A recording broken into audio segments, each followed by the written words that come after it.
கடந்த 4 ஆண்டுகளுக்கு முன்பு வேலூர் சிறையில் கைதியை தாக்கிய வழக்கில் திருநெல்வேலியைச் சேர்ந்த ரவுடி எஸ்டேட் மணியை மூணாறில் கைது செய்ததாக போலீசார் தெரிவித்துள்ளனர். கூடுதல் விவரங்களை செய்தியாளர் சரவணன் வழங்க கேட்கலாம். சரவணன், வணக்கம். இது குறித்தான விவரங்கள்.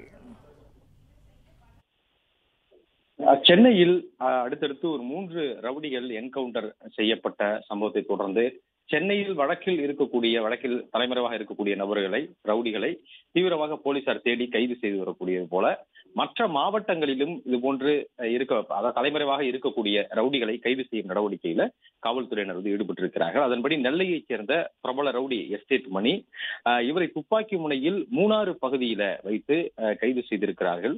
எஸ்டேட் மணி மீது பல்வேறு கொலை மற்றும் கொலை மிரட்டல் உள்ளிட்ட பல்வேறு வழக்குகள் அவர் மீது நிலுவையில் இருக்கிறது. அது மட்டுமில்லாமல் ஜாமீனில் வெளிவந்து இவர் தொடர்ந்து தலைமறைவாகிவிட்டதாகவும் அதே போன்று நீதிமன்ற பிடியாணை இருந்து அந்த நீதிமன்றத்திற்கு அந்த வழக்குக்கெல்லாம் ஆஜராகாமல் இருந்தார் என்றும் கூறப்படுகிறது.